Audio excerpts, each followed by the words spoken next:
Welcome to the Knuckleheads of Liberty. Our regular Knuckleheads include Leon, the word Brathwaite, last word in Liberty, our screaming eagle of freedom, Tim Everett, and your host, Jason McPhee. We consider the issues of the day with an eye on liberty. Now, on with the show.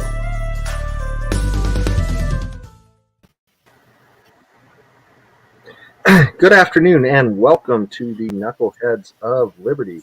We are coming at you again on February 16th, 2022. And it seems like sports is just everything is going on. There's so much with sports, whether it be the Super Bowl or the Olympics. All that seems to be kind of capturing most people's attention. So we're going to focus on that for most of the show. Right off the bat, one of the things I wanted to jump into, and it's an image or an issue we wanted to get to last week, but we've talked about it a few times, but it's the issue of gender in sports and the difficulty that we seem to be having with that, whether or not we define it as, classifying by sex, gender, or whatever. It appears that the definitions can be somewhat amorphous. But regardless of whatever the definitions are, we have in the past classified these as divisions between men and women. And when you start muddying the waters, this really impacts women's sports, as people who would not have qualified in the past appear to qualify now.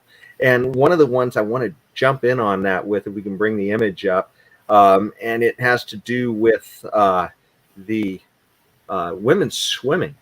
And let's see, can we get the image up? There we go.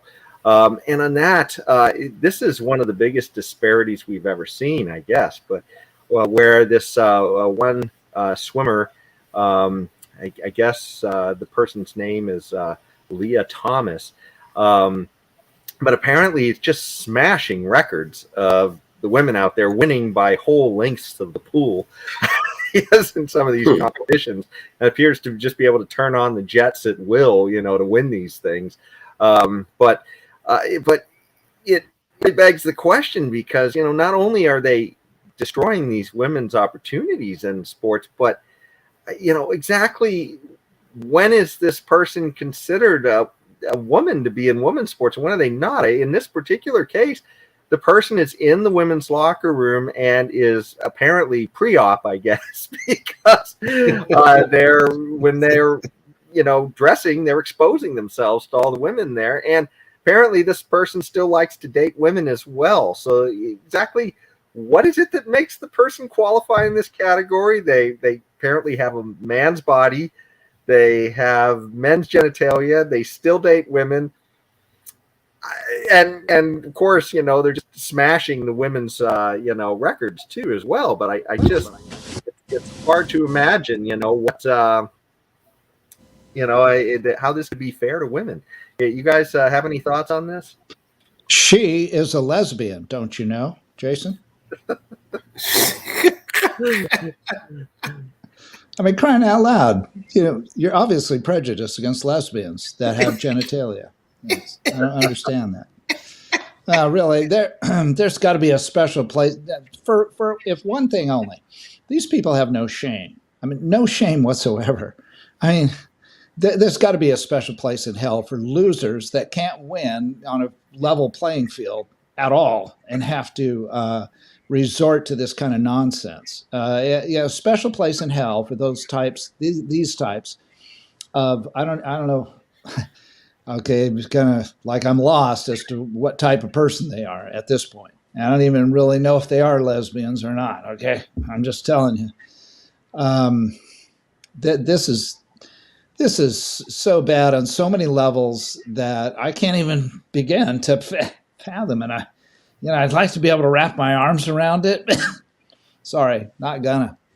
What's up, Leon? Well, Before I make my comments, I just want to tell YouTube that I am not transphobic as you would think, okay? But this thing is ridiculous. This whole transgender movement is ridiculous. Now, what we have here is the physiology of a human being contradicting or clashing with the psychology of that human being. And transgenders are trying to tell us that the psychology should win. That just because someone feel like a woman or feel like a man, we should honor that. I mean, we have a history going back God knows how many years that men are taller, faster, and stronger.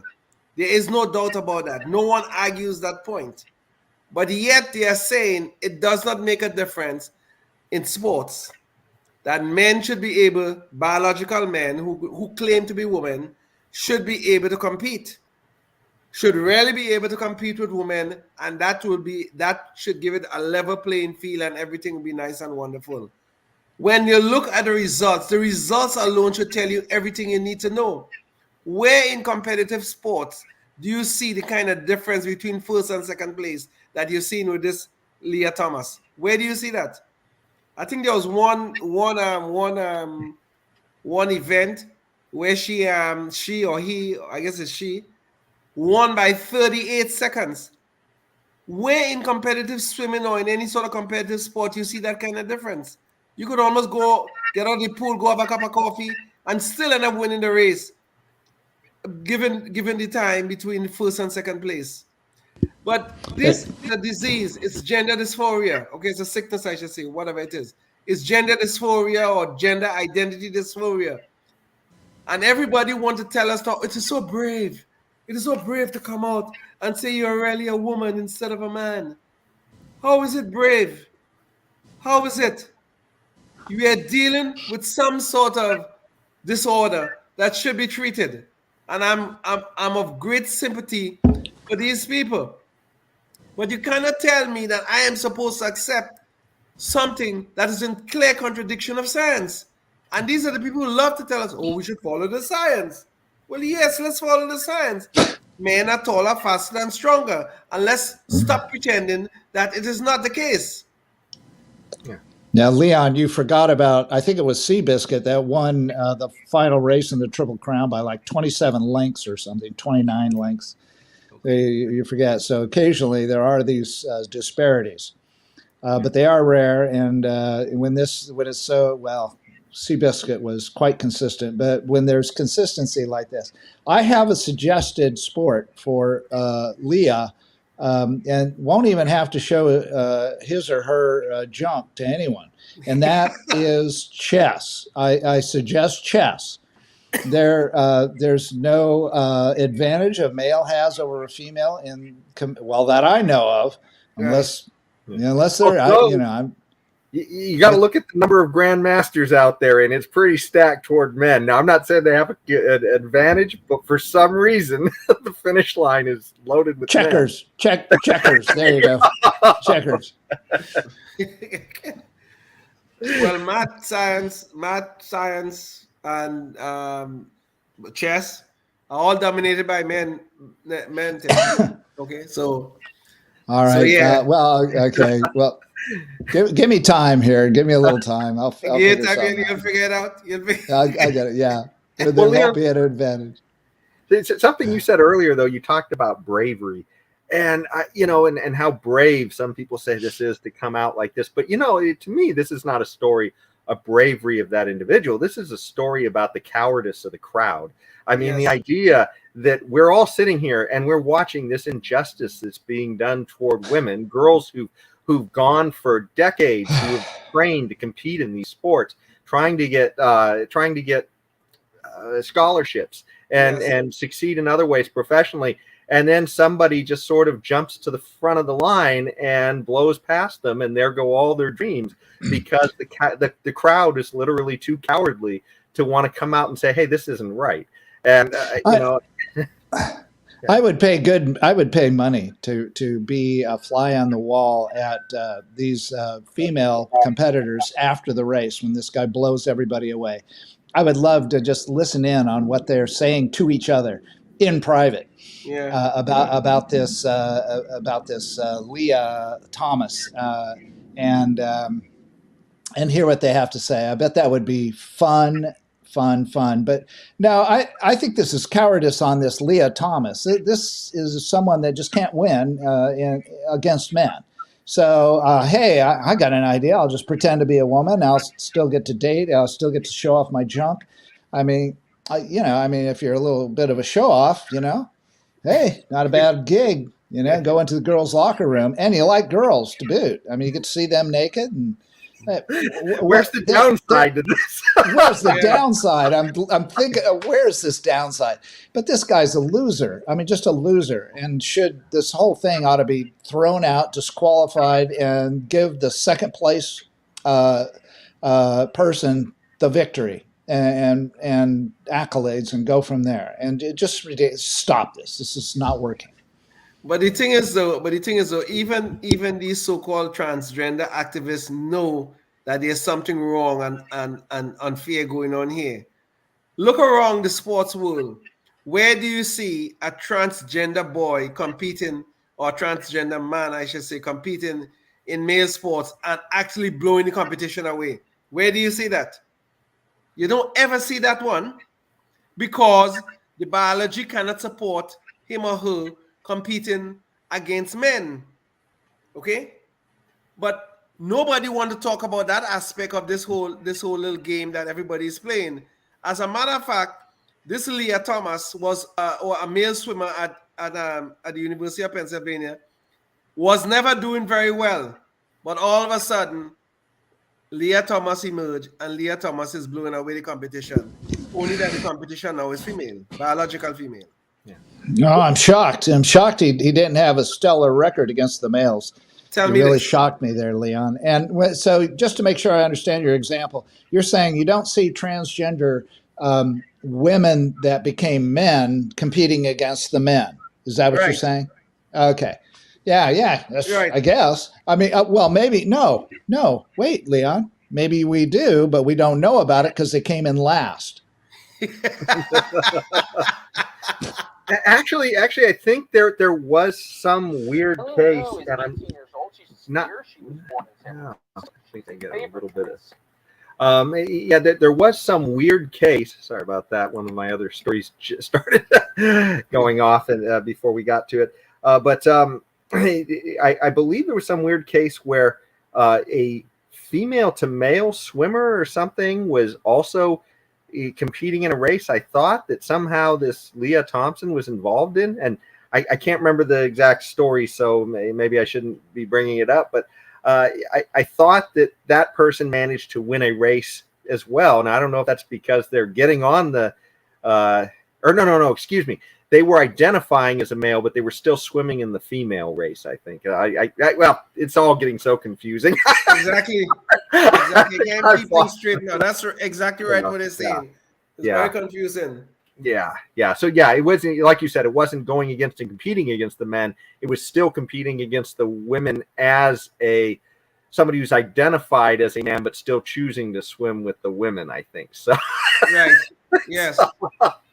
Anyway, it's also confusing, but this is where the argument for libertarians, I think, really comes in, and that's that this is something where let's see, I'm not sure what that maybe you guys can read the title on the one that's up there, but I think that's the one where she was swimming against the female trans UPenn swimmer Leah Thomas is crushed by male trans competitor. Oh yeah. And the weird thing though is I think she was still swimming as a woman. So I mean, even though she was identifying as a man, which also doesn't sound fair somehow either. but and I think some of her teammates speculated that she purposely underperformed Leah Thompson in order to give the win to her other trans comrade, I guess. So, but anyway, the bottom line is with all this stuff, this is something where the libertarian position would be we don't need a top-down system. You can have some schools maybe where this is okay, but people should know in advance. You shouldn't all be forced to go through the same system and then have some central planner change the rules on you, especially if you're a girl here and being told that you have to compete against what are essentially men. And if a girl wants to go to a school that's like that, then more power to her. But it just seems to me that this is where the libertarian solution could really work well. Schools that cater to people's needs and let people choose to go. I mean, Jason, the liberty minded may come to that conclusion, and I might what is that? Sorry, that's Okay, no, it's another one of my future shows just starting up on its own. Sorry about that. Hey, Jason, it's confusing enough around here just looking at these pictures. I don't know which one is. I don't know who's the guy and who's the girl. Okay, and that's saying a lot right there. Okay? The guy's on the right. It up even more. The guy's on the right. supposedly. But anyway, getting back to the point, I might tend to agree that that there's a libertarian solution to this, but I feel that this is such a clear violation of established science that I'm not sure even a libertarian libertarian answer is the correct answer here. It's a clear violation. I mean, if I woke up tomorrow morning and I say, you know what, guys, from now on, I'm a 6'6" Chinese woman. I mean, are you guys going to look at me and say, oh, God, Leon, this is so nice, so brave and wonderful? Or are you going to ask me to go get my head checked? I hope one of you guys will tell me, go get my damn head checked. Yeah. I don't think there's a libertarian solution because here's what's going to happen in my personal experience. So back in the 70s, there was a race, I'm getting back. I'm hearing something else. I don't know, Jay, if that's you, Jace. But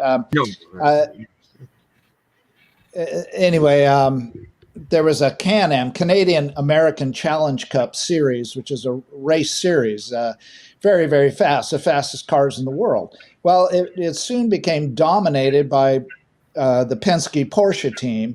And before that, it was dominated by the McLaren team. And so what happened was that people stopped going to the races. They lost a high enough percentage of people watching because you already knew who was going to win the race before the race even started. So if the libertarian solution is, well, let one school do this, one school do that, and they have these events where one person is just, or type of person is going to just dominate, then people will not go. People will be bored. There won't be money going in to the system, and it'll die. Okay, well, maybe that's the libertarian solution right there. That's what would kill it: the lack of money, the lack of people going to the meets and the games and the races and so on, because it's just so boring. Well, and that's just it. Is that who's to say that the same schools would all choose to compete against each other, right? I mean, I think schools with similar rules would just choose to compete against each other. And obviously these schools that have a different paradigm, they'd have to find a different venue to go out and hold their competitions against other people, right? So, and I think we see that in, lots of other sports. I mean, believe it or not, there is a women's football league out there. And I think almost any woman, if she could compete with the men, could probably get out there and win a spot on a men's team. The issue is, though, that they keep these things separate, because they did say, let's take the women's team and compete against the men's team. I think not only would the score be infinitely lopsided, but there'd be a lot of injured people out there on one side of that matchup too. So, so I think the libertarian solution, though, is just to let people don't tell people what they have to do in advance. Just let them figure it out on their own. I think that's the big idea there. Well, Jason, again, I'll go back. In general, I am kind of in your corner on this in general, but I don't know, boy. This one is such a violation of science. It just rubs me the wrong way. It really does. It is so far and stands in such stark contrast to established science. It just rubs me the wrong way. It really does. Yeah. I mean, I'm all for life, liberty, and the pursuit of happiness. I'm all for that. But I don't know. I don't know about this one, but I really do. I have a real problem here. Yeah. Well, you know, speaking of, you know, something that rubs you the wrong way, you know, the whole issue with sports in China is sort of, you know, rubbing a lot of people the wrong way too. And right now we have this one basketball player. His name is Enes Kanter, and he's been featured on a lot of shows because he's come out and he's spoken against a lot of the brutality of the Chinese government against Uyghurs and you know, just a lot of other suppression of its people. And he's come out and he's made that clear, while the rest of the league has been rather cowardly and silencing anybody else who would come out. Well, it turned out just recently, it looks like the NBA now may have silenced Enes Kanter, not because Enes Kanter decided to be quiet to play along, but they figured out a way just to eliminate him. He was a backup. He was the backup center on the Boston Celtics, and they recently made a trade with the Houston Rockets. Remember, the Houston Rockets is the team where the general manager came out and he supported the people of Hong Kong early on in their clash with the Chinese government, and he immediately was forced to recant and apologize. And so many other people, like our friend woke LeBron James, came out and said, you know, this is just an issue of people not understanding their culture. That's like, I don't know, as a liberty-minded person, I think we can see oppression when we can recognize oppression when we see it. Yeah. But Enes Kanter got traded to Houston, and then Houston immediately got rid of him. So now he's not on any team at the moment. But this is a guy who, you know, doesn't play a ton of minutes, but he gets pretty good rebounds while he does play. His final game with the Celtics, he pulled down 12 boards and 7 points. So he can definitely play in this league. And it's pretty sad that somebody who stands up to say something about freedom in a positive way is actually just discarded like this. You guys have any thoughts on this? Well, he actually changed his last name to Freedom. Actually, he did. Yes. You know, and freedom is now becoming a dirty word here in the United States. Apparently, I think we were going to talk about that, and we haven't gotten to it. But the point is, though, this is no coincidence. Okay, he has been very loud and vocal, and I totally support his statements. He's been very loud and vocal, and this is no coincidence that they sent him to Houston so that Houston could get rid of him, so that they could silence him. Because all of the NBA is now bowing down to China, because the NBA is looking for that Chinese market. That's what they're looking for, and they're just bowing down. Even LeBron James, with all his wokeness, as soon as the Chinese objected to his statements, we don't understand the culture, so we better be careful what we say. Oh, Jesus, Lord. God help us with these people. Yeah, a lot of bravery there. Oh boy, these people are so brave. Why don't these? Where's Genghis Khan when you need him?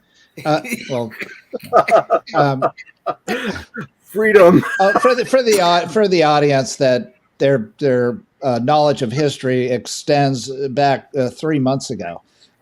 Genghis Khan invaded and took completely over China. Okay, from the Chinese. Okay, one of the most powerful national armies and governments at the time. But Genghis Khan knows how to fight. Okay, or knew. In fact, he controlled the whole Asian continent all the way to Eastern Europe.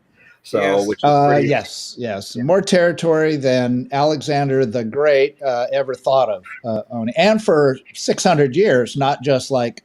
After he dies, everything goes back to the way it was, like in Alexander the Great, not so great. Alexander, not so great.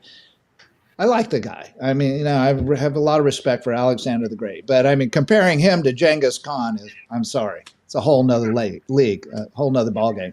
Anyway, I digress. So, yeah, I mean, just on one hand, you have a Genghis Khan out there that just conquers the entire continent of China. And or not the country, not a continent, the country of China. And then you've got a LeBron James that can't even say what he thinks for fear of retribution from probably his boss or whatever. Okay, you see the difference in bravery right there? Yes. People, Yes. Yes. audience, Yes. it's big. I mean, it's huge.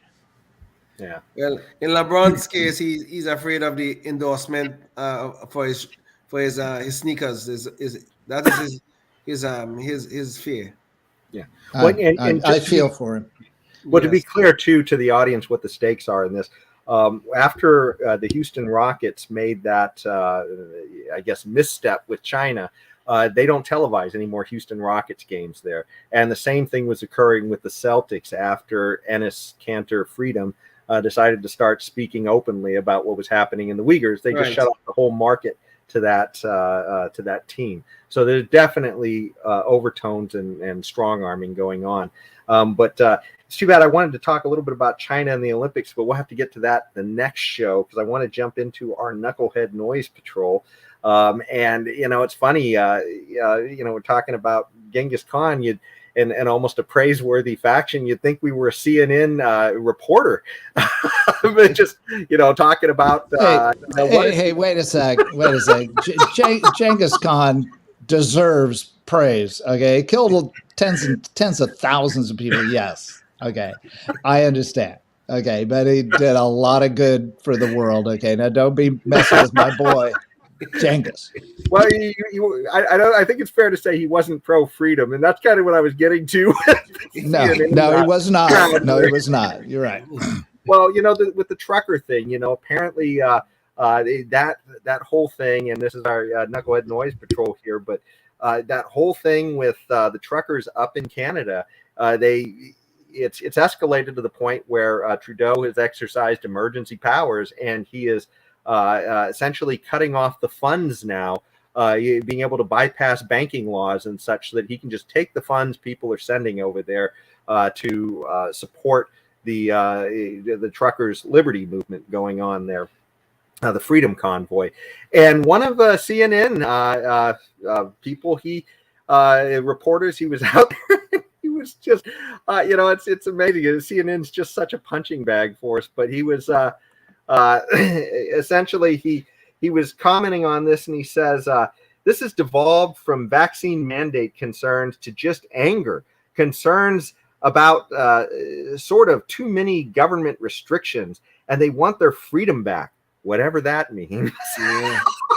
Just can't even imagine the tone deafness or I don't know. CNN's just the bootlicker network. I call themselves BLM. I don't know. Yeah, that's what they are, the real BLM, the bootlicker. Yeah. No, BLN. Yes, BLN. They are. They've always been that way. They were the whole weapons of mass destruction. They led that whole nonsensical stuff to help start the war in Iraq. I mean, and knowingly did. I mean, this came out. I can't remember all the details, but this came out, and they were vilified for it by other people outside of CNN. But yeah, I mean, they are just an arm of the federal government at this point. That's all CNN is, and all the others, for the most part, which is why does anybody watch these people is beyond me. Well, these people, they're just following the trend of the example of our illustrious half-senile president, who on two occasions on national TV, or maybe three, have mocked the whole concept of freedom. So CNN is doing no different from their master, Joe Biden. So mocking freedom now is the in thing. So that's what we are seeing here. Yeah. Well, it's funny, he's kind of wondering what freedom's about. And I think a lot of CNN viewers are by the ratings, they're dropping ratings, have discovered their freedom to change the channel. And I think that's what they've been doing with CNN. Exactly. So if he wants to understand freedom a little better, he should understand his ratings and how he's not satisfying how these guys aren't really satisfying their viewers very well. But we understand that you have the freedom to choose to watch us, and we thank you for it. And I think we've gotten just about the end of the show here. But thanks so much for tuning in again. And until next time, stay free. Indeed. Toodaloo.